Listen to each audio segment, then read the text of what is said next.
Going live.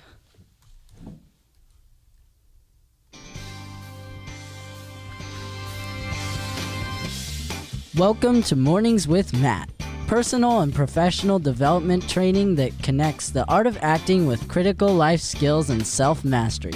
Presented by the Dearing Acting Studio. Good morning, everybody, and welcome to Mornings with Matt. Joey, Brian, how you doing, gentlemen? We are killing the game. Brian is I was just making sure things are working, and they are, which is great. Pre-show, he was just talking about how you don't need a fail-safe You for don't. mistakes. You don't even need a fail-safe. And no? and look at that, bud. And my fail-safe went off. You're right. This is crazy. Wow. Just absolutely Crazy. crazy, Joey. Just Crazy. crazy. All right, well, good. I'm so glad I passed the focus to you two. Yeah. It was really fun. It was good. We've got an amazing guest on the show this morning, Miss Amanda Gonzales. Welcome, Amanda.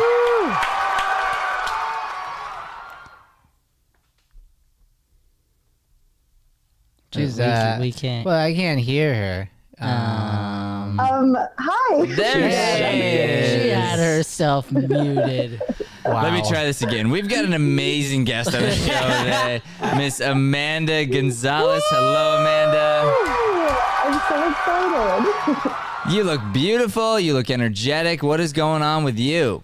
I've had a lot of coffee. Woo! Hey. How are you guys? You know what? Life is good. I'm happy to be alive. We are, we're just having a good time. We're creating some shows and putting out some light and love out into the world. How about yourself? Almost the same, except I'm not always up this early, but I think I'm going to start a new habit and get up this early. It feels really good. I already feel productive with the day, and I haven't even done much except for wake up and just get the day started. So Yeah. it's really good. It gets you ahead on things. Yeah, I always say if you get up early, you can crush it before most people wake up. It's really nice. Yeah, I love this. You're getting me into a good habit already. There we go. There we go. Woo!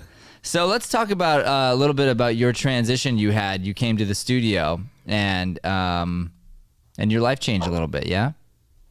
A lot. It changed a lot. Yeah.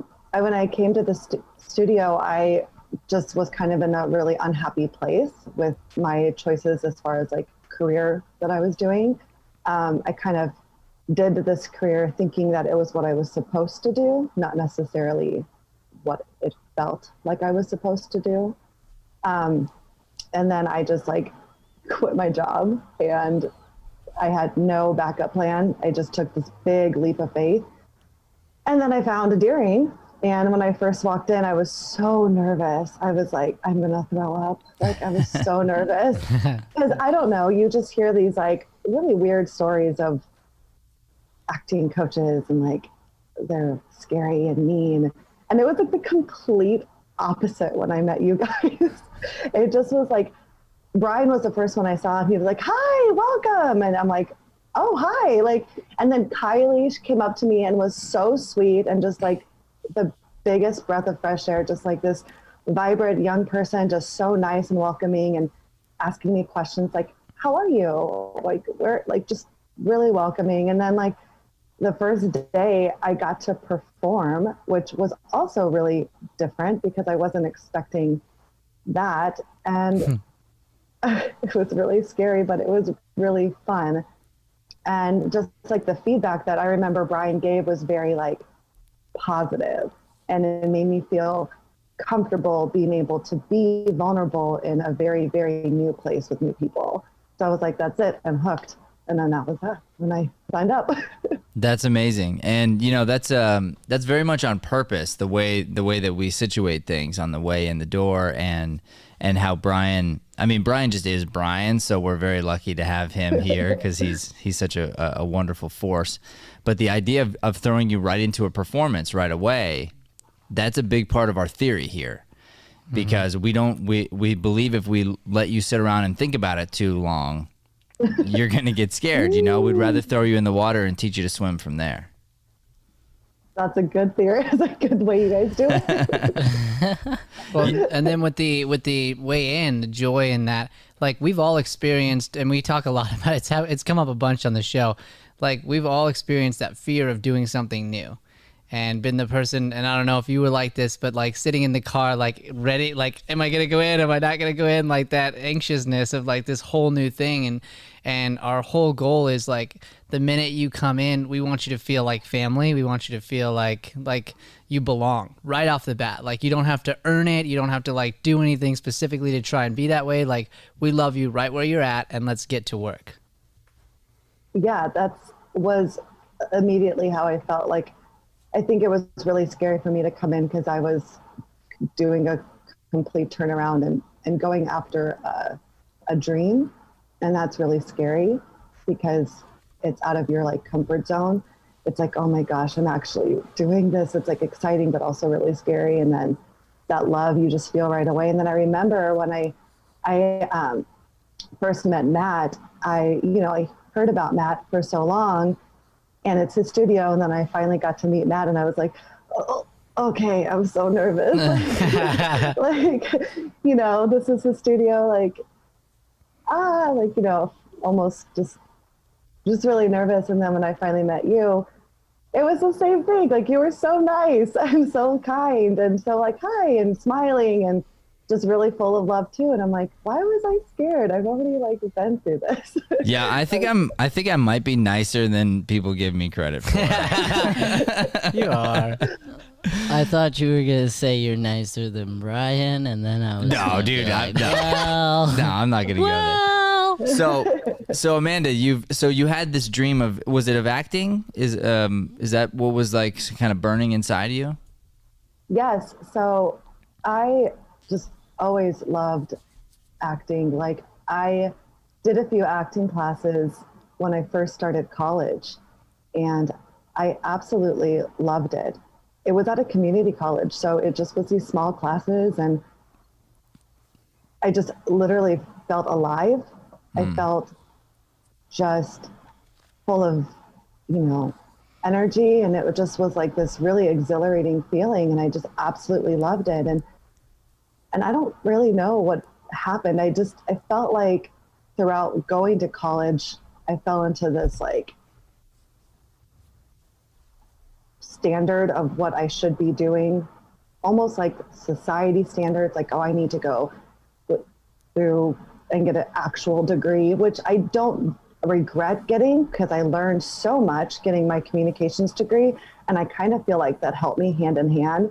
But even when I was getting like my communications degree at ASU, like all those elective classes that you can pick, I gravitated towards the performing ones. And those were the classes that I felt the most, like those are the classes that I remember the most, not any other communications classes.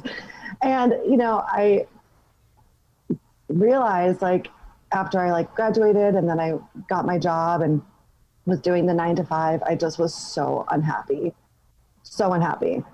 And I'm like, why am I doing this to myself? Like, I have a choice and I can change. I'm not stuck.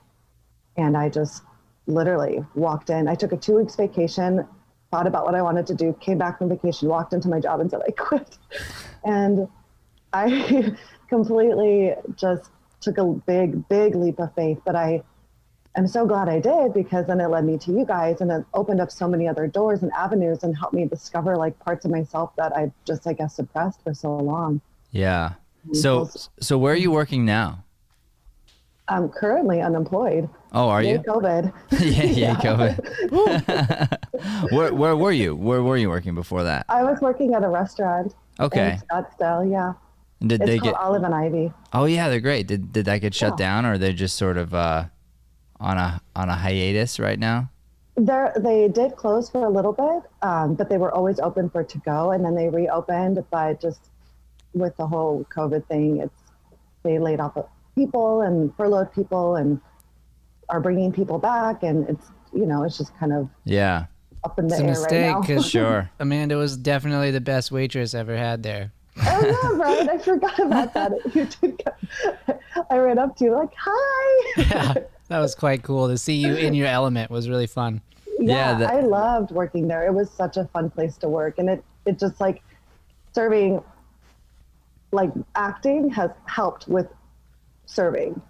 it's not just acting. Like the skills that I learned in the studio as far as like listening, and I would practice my diction because I remember I would always get called out on diction and volume. So I would deliberately like walk up to my tables and project my voice and have really good diction and just like practice at tables. Helped. Well, it's funny because we hear this, we've heard this probably now 3 episodes in a row, people saying that the acting classes actually help them make more money in their day job, what they were currently working on. I'll bet you anything, the diction and projection is something that probably got you more tips because people could understand you more and thought, you know, that you were nicer. I don't know. Yeah, I mean, I think it helped really build like a connection because you're deliberately like looking and making eye contact and listening. And when people feel like they're listened to, then they feel valued. Yeah. And so I think it helped me a lot. That's awesome. And so here you are, you've gone through some of the acting classes, and then I think from there you found dance as well, right? Which helped you connect to your body and a whole nother level of confidence as well, right? Absolutely. I mean, I didn't even, like when I started dance, it wasn't something that I was like, I'm going to pursue ballroom dancing. This is like my new avenue.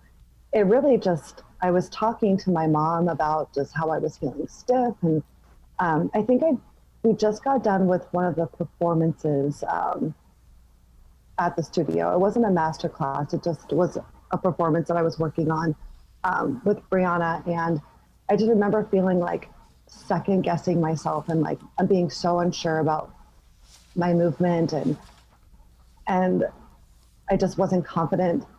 And it was just really hard because I was so stiff. And my mom was like, well, why don't you try dance? I think you'll really like it. And I danced a little bit in college, but it wasn't like really anything. And so this thing that I walked into to just kind of help me loosen up, I ended up completely falling in love with. And it just was like, oh my God, I have to do this.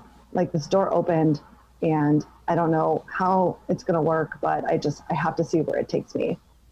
That's amazing. Kind of really cool. And you know, acting and dance, they go hand in hand. I wrote right in the acting book that I wrote about taking a dance class and taking a voice class. It's very important that you're connected to your body because this is your instrument that you use as an actor. So for you to feel free, and that's kind of what dance does for you, is it enables you to just not like let go of certain things you were holding back on, I feel like physically. And it will probably be easier for you when you get yourself back on the stage doing the physicalization of characters now that you've had dance experience and you've overcome some of those challenges, moving physically. So that's 100%. really cool. Yeah. And I can tell you too, I remember you walking in. I remember when we met early on, and your confidence is completely different. I mean, you look like a whole new person, and it's crazy to think that you had this moment, you had this thing that was suppressed inside you, and now you're letting it out. And no matter what's going on, we've got COVID, we have unemployment, we have all these different things. You're happy. I mean, I can clearly see it. You have a joy underneath the skin, which is really, really beautiful. Yeah, I mean, I feel like so blessed to be able to have these opportunities and to be able to like have this new confidence that if you truly, truly want something, you can go for it. And you may fail, but that's okay. At least you tried. But I think that's the biggest step, is just like I think fear holds a lot of people back, or it held me back for a really, really long time. And then just like going for it and realizing that you can do it if you just try. Yeah. It's really not that hard, but it's like built up in your head that it's this really hard, scary thing. And it's really not once you try it. Sure. So what's been the hardest part of COVID for you? The hardest part of COVID, oh my God, just not seeing like people, just not having that like interaction. Like I'm a very like, this is gonna sound weird. I'm a very like touchy person. Like I love physical contact and hugging and like just having that like connection with people. I mean, I worked with people every single day, and we were always like, hi, how are you? Giving hugs, and just like that relationship. Like, I love talking on the phone over texting type of thing. So Right. that was just really hard, not seeing people, like the regular people that I was used to seeing every day and just interacting with them. And I think it was really hard too, because I was going to the dance studio like 3 days a week. And so I was always like moving and like finally getting to this point where I was like really grasping what I was learning. And then COVID happened, and I'm like, no. I was like, I'm going to lose everything. I'm going to forget it all. Like, just that fear. But because of that, it just drove me to practice at home. Yeah. And work on that at home, and really find that time and dedicate that time to not lose it, and just to, you know, work on myself, I guess. Yeah. Yeah, that's great. Okay, so you've got a few questions for us, I think, right? Absolutely. I got my question. That was like the Okay. sweetest way to answer of all time. Yeah. Absolutely. Yeah. Absolutely. I sure do. Yeah. This is what I was excited for. So, Matt, I wanted to ask, or Brian, or Joey, monologues for auditions. I have find myself looking online and scrolling and scrolling and scrolling, and then I get completely overwhelmed because I just don't really know how to narrow down the right, like, dramatic and comedic monologue for auditions. And like, how do you pick one that's like appropriate for your age and like what you look like? Like, how do you really narrow those down? Well, I'm going to start off by saying welcome to our world. The monologues are pretty hard to find that fit into a particular demographic and length and everything else. And so a lot of times, actually, I'm just going to give Brian a shout out right now, because the students have no idea how much work we do on the back end to try to find monologues that will fit you, fit your age, fit the time requirement, try to push you, challenge you, etc. Like, Brian will tear through movies, tear through plays and online forums and whatnot, trying to find a specific monologue for somebody. I mean, he spends hours and hours and hours, and then he'll call people, and then they won't do the work. It's like grueling. It's grueling, really. So I can tell you, how do you do it? It's hard. It's like hard work. So my suggestion personally is to go the Brian route, which would be whenever you're watching a show or watching a movie and something kind of reaches you, you're like, ooh, that's a good piece right there. That's a good little monologue. Rewind, type it out yourself. That's you doing the work yourself. So you're finding it right then and there. The other great idea is to just get in the habit of reading plays. Okay. So if you're always reading a play, you'll start to stumble across monologues in those plays that relate to you. And if you start with the plays that happen to have a character that's in your demographic, then that character will probably have a monologue throughout the play. And once you stumble across it, if you like it, you jot that down, then you've got that for your arsenal. Yes, you should have a comedic, dramatic, etc. But really, you just want to have some really good monologues, and you should always be working on monologues constantly. So don't even think of it as like, I have to have this one, and then I'm good. You kind of want to just be always building that as your toolbox of, hey, I could play this character. I'll pull out that monologue I worked on last year. Okay. Oh my, I can't even imagine. Like, I never even thought about that, because it's hard for me to find monologues. And then I'm like, gosh, the studio always gives us like really good monologues and really good like scenes with partners. Like, how did they do that? He's right here. He's right here, and he Brian. deserves it. Let's give him a big thank you, Brian. Thank you, Brian. That's hard work. Because and then think about this, Amanda. Sometimes the classes, right? There'll be 24 people, something like that. It's not just your class. It's your class. It's the other class. Then it's the teens class. It's the other teens class. It's the kids class. The other kids class. We're talking about 100 or more monologues in a month. And let me tell you how this man turns the other cheek all the time. But he'll have done all that work, and then someone will come up and go, I don't really like my monologue. Yeah. And Brian will be like, "Oh, okay. Well, let me find you another one. Let me stay up for 7 hours. let me bite my tongue and find you another one." And, you know, and it's just one of those reminders for you to always be kind to people, because it's okay you didn't like your monologue, that's all right, but you shouldn't be rude about it, and you should acknowledge the fact that someone poured over trying to find the perfect monologue for you. You know what I mean? Mm-hmm. So you've never been that way. I hope. I don't know. No, she has not been. I doubt it. No, I realize that you give us them for a reason. So Yeah. I've liked everyone you've given me, though, so I haven't had any complaints. Well, and we do have some on the website too. We'll have to make sure you get access to those as well. We've got a little database on the website that we can share with you as well. That'd be awesome. As a life point, I think something cool.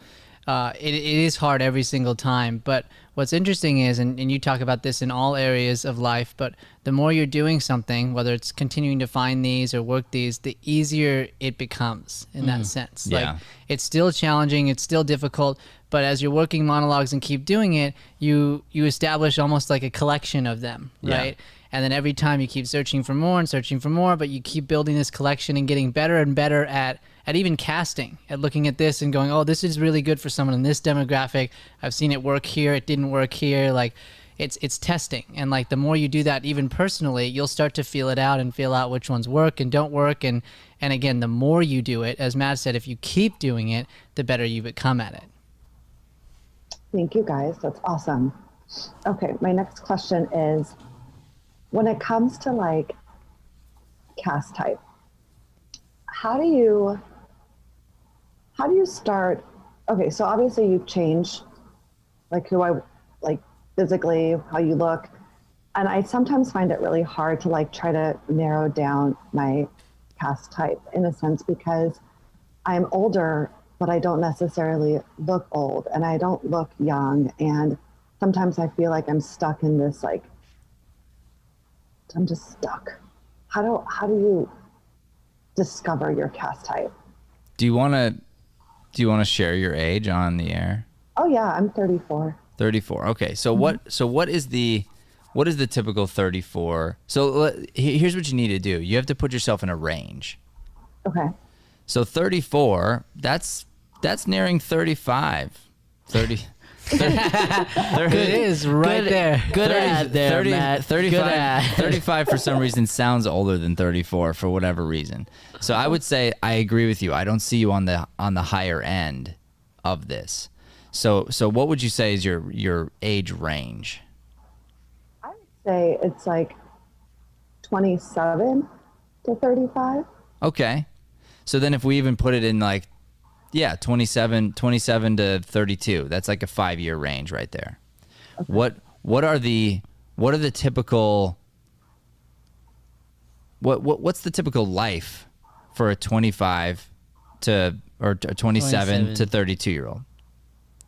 Like what are like stereotypically, what are women going through in that? I think they're going through career. Yeah. Movement. Yeah. Like moving up a career, landing a bigger, better job, doing something, right. Some sort of a move. Okay. I think they're going through maybe planning a family, mm-hmm. or starting to, or already have. Yeah. I think they're also dealing with older problems like bills and, balancing life, whether it's with a relationship or your job or family. I think also the older you get, you start dealing with like family dynamics in that sense. Like you're more aware of what's going on. Yeah. And even like marriage, and either you're already engaged or you're planning marriage, or, you're taking that next step in your relationship, things like that. Perfect. So those are the things right there. That's a great laundry list. That's where to start. That's your cast type right there. Okay. Which means you're going to play the young mom. You're going to play the bride. You're going to play the woman who's struggling in her marriage. You're going to play the woman who's coming into a new career. You're going to play the woman who's stressed about bills. You're going to play the woman who's starting to take care of her mother for the first time. You're going to play the happily married woman. You're going to play the woman who had kids early, so she's on her second child now. You're going to play the single mom. You're going to play the waitress. All of these things you're going to be, but you'll be the seasoned waitress, you know. Right. Or so there's like that's your cast type. So now you want to look for roles that fit that. So if you remember the last play that I cast you for in Masterclass was exactly that. That's so true. Oh, why was that so much easier after talking about it? Yeah, that was, oh God, that's still one of my favorite. Oh yeah, you have to do that still. I mean, we haven't even gotten to dive into that play, but the idea being, here you are, coming into being a mother, coming into making a decision about family and having to deal with past and all that, and she's right in that demographic. I mean, that's the perfect set. She's like there literally right in the thick of it. Totally. And so any monologue or any play that you find, there's going to be a lot of characters that are in the 27 to 32 range. You're in a great range to be cast right now. Awesome. Let me tell you, the monologues actually become harder to find 50 plus or like 22 and down. Really? Yeah, there just aren't as many like Pulitzer Prize winning plays written about those age demographics. A lot of it happens kind of right in the middle, because that's when things get messy. Yep. That's why they call it a midlife crisis. Yeah, is that what it is? Yeah. Stella! All right. Next question. I remember in class, you would talk about fighting the music and the script. And I'm just kind of wondering, obviously after you memorize it monotone, how do you go back in and find the music in the script? How do you look at it? Do you look at it from like the perspective of how your character would say it, or just, can you talk about that? Because it's always really hard for me to find. Yeah. That is the hardest thing, I can tell you. That's the thing that's taken me decades to just know and hear. It's sort of like asking a master piano teacher, like, well, how do you just hear the sound? Well, it's like, well, I've been doing it a while, so I kind of have a knack for it.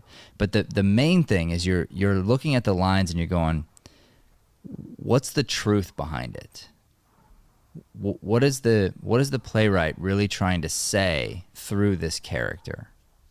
And then as I deliver the lines, am I hitting that note? Or is this something where it's almost weirdly self-serving, or am I being nervous, or am I making a choice that's sort of, monotone or not correct? Am I landing the idea on the other actor? And that's how you can hear the notes. You can start to go, okay, like that note hit because it's telling the story. And sometimes you'll deliver a line, and whether you realize it or not, you're saying the words, but you're not telling the story. So you get caught, especially in phrases and words that are emotionally driven. So if we're supposed to be in a fight, and my line is "I love you," it shouldn't sound like "I love you." It should be "Love you." Because that's the story, that's the note, that's the music that's being played right there. And sometimes, if we don't look deep enough, and I think that's most actors' mistake, is they don't look deep enough into the script. They'll just see what's on the surface, and until you dig much, much deeper, will you figure out, oh, this is what I'm really supposed to be trying to get across, and that's why it doesn't sound right, because I'm just sort of saying these words. And yes, it's sort of telling a story, but anybody could tell that story just by reading the words. Like, my job is to bring that to life. Yeah. But I think, like Matt said, it's time in the game, but it's also like it's diving in and going into our principles mastery. So like continuing to read your play and continuing to read your play, and you even put this in the masterclass emails, like even in week 1, I think it's like 5 times, like read it 5 times in week 1. And that's just like, and then I'll think, and I've been guilty of this. Like a lot of people go, okay, I read it 5 times. Sweet. Now let's focus on the scene, you know, and then not go back and keep reading it and keep reading it. And in performances, I've found that like the more I do that, the more discoveries I make. And every time I go back and read it, then I'm like, oh, I see this thing that I'm missing and this thing that I'm missing. And so like the best way to pull some of those out is like continue to do it over and over and over again and never stop. It's that mastery, like I'm never done learning mindset. That's how you can find some of those beats. I love how you said emotionally driven. Like so many times, like I go in and I just think, oh, how would this character say this line? But it's not about that. Like after hearing you, it's about how would the character emotionally feel. And that is the delivery where the line comes from, if I'm understanding you correctly. Yeah, that's 100% correct. It's how you're feeling and how you want the other person to feel as well. Because sometimes you don't, well, like, let's be honest. There are times in life when I'm delivering a line in life when I want the other person to feel good, or I want to energize them, or I want to be a jerk. And my intention is to make you feel bad. Now, not me, but other people feel that way. Not you, no. Never, For Matt real. Dearing, no. So yeah, that's the idea. If you can get behind the character's eyes, you'll find the music. Gotcha. That was so helpful. That's like gold. I'm going to rewatch this and write everything down. Another question that I have when it comes to performing and you're on stage and you see your partner getting stuck. Obviously, it's a partnership and you're in this together. So if they go down, you go down type of thing. But how do you help them? How do you say, okay, I see you're going down. Like, what do you think would be the best way to help somebody? Or even like, if I'm going down, is there a way for people that are in scenes together to be able to like help each other get out of that? If you forget a line or something like that. Well, if you forget a line or your scene partner forgets the line, the only way out of it is for you to help them get there, get back to their line. And you can usually see it in their eyes. So they'll give you a look like,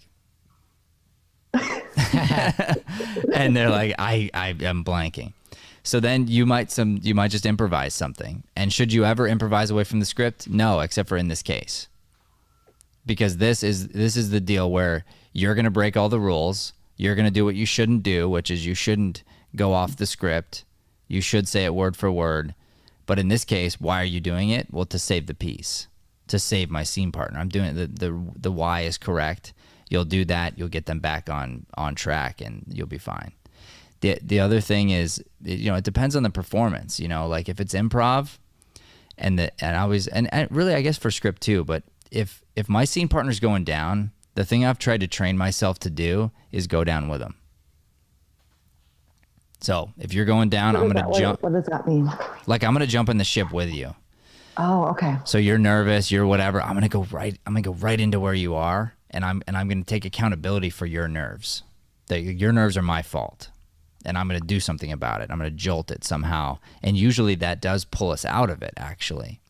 But the temptation is to stand on the sideline and look at the person as if you're an audience member, so that you check yourself out third party and you're like, wow, are we all seeing this? This is a disaster up here.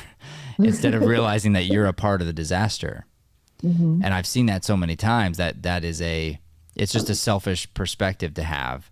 And I believe anytime you go in with the intention of making the other person look good, with the intention of helping them, to save them, to do whatever it takes to snap somebody out of it, it makes you look good. You end up looking confident. Because the audience saw, they could tell the other person's not confident. They could tell you are. They could tell they screwed up. They could tell you didn't. So when you dive in to screw up with them, they see it and they love you for it. That makes so much sense, because if the person is, or myself, it's messing up, I would feel like so alone. Right. and I would hope that the person would be like helping me out, but I just wasn't sure how to like navigate being that person for like somebody else. Like actually my biggest question was, can you improv at that point? Yeah. So if they drop a line, helpful. You can improv something really quick just to get them back on their line. Right. Okay. That was super helpful. So another question that I have is etiquette when it comes to getting your film for your acting reel. I guess when you start performing or doing, projects, is that something you should ask the director ahead of time, or what is like the proper etiquette for getting your footage for your acting reel if you do a project? Yeah, so you have to track down those people. You need to have them get their contact information, send a thank you note, send follow up, and then you need to be on them like a squeaky wheel, because a lot of times that's what you worked for early on, as you worked for the credit and you worked for the copy so that you have it for your reel. So you just need to be adamant about getting their information, following up with them until they deliver on that thing. Okay. And that's a great way to be in contact anyway, because that'll help promote you for the future, for a future project, for you to keep your name in front of them as well. And you can make that process even easier too by starting with good questions right off the bat. Like in the beginning, I know you've helped me with this in projects. Like usually you'll have an idea of when something's going to be finished, right? So you sign on and it's like, okay, well, we're going to do this. We're going to be shooting from here to here. And the goal is sort of to have it done by, let's say, September, right? So what'll happen a lot is I'll finish, I'll move on, and I'll totally forget about it. And then it's like January and I'm like, hey, where's my footage at, right? But if instead I'm getting all this information and I realize that's the case, and then I go, okay, well then if it's supposed to be in September, let me mark it in my calendar now to check back in with them in September. And to go, hey, just checking in to see how everything's going with the film, blah, blah, blah. And then they fill you in. They're like, oh yeah, it's backed up to October. Okay, thank you, cool. Like then you're in on the process versus it being like a random afterthought when they're way after done with the project and they got to go back and like find the files. Like if you're staying in on the process, it becomes so much easier to get that from them. It's time now for Brian Sweeney's Shameless Plugs. Shameless Plugs. We're gonna duo this today because Matt and I spent the weekend recording Acting Is My Day Job as an audiobook, which is currently in production. But there is a lot of stuff about communication in this book, specifically about talking to casting directors, talking to people, getting those connections. Highly recommend it. It's very good. I learned a lot this weekend by listening to Matt go about a word at a time. So, really, really good stuff. Congratulations on recording an audiobook. That is so exciting. Thank you. Yeah, we Joey and I, we started on, was it Saturday? We did a little bit on Friday, but we started like the real shoot on Saturday. Yeah. So it was a 2-day process, and we grinded through the old sound booth there. We got through it. So we went into the mop closet. What?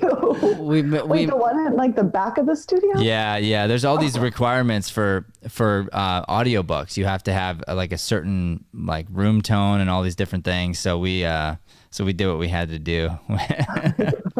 Two of us were sweating in there for a while. It was really cool though. It was really cool. But thank you. Yeah, we're excited to get that out there and have more people be able to read it, because I know I enjoy audiobooks myself. So I'm obsessed. I listen to them all the time. Yeah. I had one more question, but it's on my computer. Sorry. 1 second. Could it be when developing a character, what would be a good... That's it. Yeah. So why don't you go ahead and ask that? You can ask it. Go ahead. I'll give you the honor there. Yeah, when developing a character, what do you think would be the best place to start? I like starting with the people you know. That's funny. That's in the Shameless Plugs too. That's in the book as well. Start with like, do you do an impersonation of somebody? Do you Do you do a funny voice with your nieces and nephews or your dog or your husband? Like, is there something there that you do that you can just sort of embellish upon? Is there somebody in your life that's just a character? I mean, I feel like we all have characters in our lives, you know. Sometimes you go to work and there's the one person you work with and it's like that person is just like they're a character, you know. Start to play them, like start to pull out what makes them a character and pull out some of those traits and then start working on it and developing it. And then you're not going to be that person, but you'll take like the what's big and loud about that person, the attributes, and then you'll mush up some of the ingredients into something that become yours, and then you get to develop it from scratch. And then just like any other scene study class, you would then develop that character with the 50 questions. Who are they? Where were they born? What was their family life like? What makes them laugh? What makes them cry, etc. And you start to answer all the questions like what made them into a character. And then you've developed somebody that you actually feel like you can think and speak and move as this other person that's a variation of you, but it's not you anymore. I love that idea because I know exactly what you're talking about. Like when I was working, there were specific people that stood out and like, oh God, that person is just so funny, and just like how they like walk is interesting, or that person's always angry and you just like, or that person's really arrogant. Like you just have, or that person's like the nicest person in the world, and they like the way they move or the way they talk, just like different little things about them you could just pull from different people and kind of let them be your muse in a way. Exactly. My wife really is great cool at this. She'll grab characters off of different family members that we have and different, you know, all sorts of things, and she'll develop them into something that's beyond, that's so much funny and like sort of outrageous, and that person wouldn't even know that the character was based on them, but she'll tell me and I'm like, oh, that's so funny. Has she ever told them? Yeah. Oh no, I mean, yeah, sometimes it depends on how close she is to the person. Hello. So, yeah, she has an Amanda Gonzales character for sure.